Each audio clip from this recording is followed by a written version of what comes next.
আসসালামু আলাইকুম। অন্তত ২-৩ বছর অন্তর্বর্তী সরকারের মেয়াদ চান সম্পাদকরা। দেশের শীর্ষস্থানীয় মুদ্রিত সংবাদপত্রের সম্পাদকরা বর্তমান অন্তর্বর্তীকালীন সরকারের অন্তত ২ থেকে ৩ বছর দায়িত্ব পালনের পক্ষে মত দিয়েছেন বলে জানিয়েছেন প্রধান উপদেষ্টার প্রেস সচিব শফিকুল আলম। তিনি বলেন, সম্পাদকদের বেশিরভাগই বলেছেন যেসব এজেন্ডার বাস্তবায়ন বা যে কাজ অন্তর্বর্তী সরকার করবে সেই কাজটাই আসলে নির্ধারণ করবে এই সরকারের মেয়াদ কতদিন হবে। মঙ্গলবার রাষ্ট্রীয় অতিথি ভবন যমুনায় দেশের বিভিন্ন সংবাদপত্রের ২০ জন সম্পাদক প্রধান উপদেষ্টা মোহাম্মদ ইউনূসের সঙ্গে মতবিনিময় করেন। পরে ফরেন সার্ভিস একাডেমিতে সাংবাদিকদের ব্রিফ করেন প্রেস সচিব।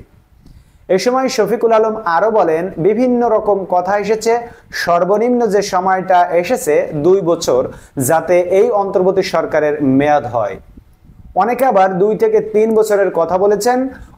অনেক কথা এসেছে, সংবিধান সংশোধন, সংবিধান নতুন করে লেখা, আইন কমিশন, সংবিধান কমিশন, মিডিয়া কমিশন, পুলিশের জন্য কমিশন, পুলিশকে কিভাবে আরো কার্যকরভাবে কাজে লাগানো যায়, নির্বাচন কমিশন সংস্কারের কথা এসেছে। এই নির্বাচন কমিশনকে পরিবর্তন সহ বিভিন্ন বিষয়ে পরামর্শ এসেছে। ছাত্র জনতার গণ অভ্যুত্থান দেশকে কল্যাণ রাষ্ট্রে পরিণত করার বিরাট সুযোগ এনে দিয়েছে বলে মন্তব্য করেছেন প্রধান উপদেষ্টা মোহাম্মদ ইউনূস। তিনি বলেছেন, এটা একটা মস্ত বড় সুযোগ বাংলাদেশের জন্য, আমাদের সবার জন্য, রাষ্ট্র মেরামত করার জন্য, বাংলাদেশকে নতুন শিখরে নিয়ে যাওয়ার জন্য যা ছাত্র জনতার গণ অভ্যুত্থান আমাদের দিয়েছে, এই সুযোগটাকে কাজে লাগাতে হবে। প্রেস সচিব বলেন, প্রধান উপদেষ্টা বারবার বলেছেন তিনি গণমাধ্যমের স্বাধীনতায় বিশ্বাস করেন এবং ভাইব্রেন্ট মিডিয়া দেখতে চান। সম্পাদকগণ বলেছেন, মিডিয়াতে যেসব কালাকানুন আছে সেই কালাকানুনগুলো যাতে বাদ দেওয়া হয়, সংশোধন করা হয়। এ সময় আরো উপস্থিত ছিলেন প্রধান উপদেষ্টার উপ প্রেস সচিব মোহাম্মদ আবুল কালাম আজাদ মজুমদার ও অপূর্ব মজুমদার।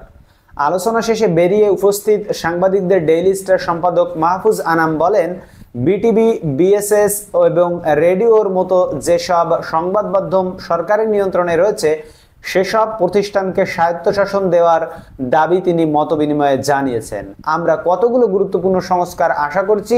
সেই সংস্কারের মধ্যে সংবিধান পরিবর্তন, স্থানীয় সরকার শক্তিশালী করা, বিভিন্ন স্বায়ত্তশাসিত সংস্থাগুলো, anti corruption commission, human rights commission, নির্বাচন কমিশন, এগুলোকে সংস্কার করা, সত্যিকার অর্থে গণমুখী সংস্থা আমরা চাই।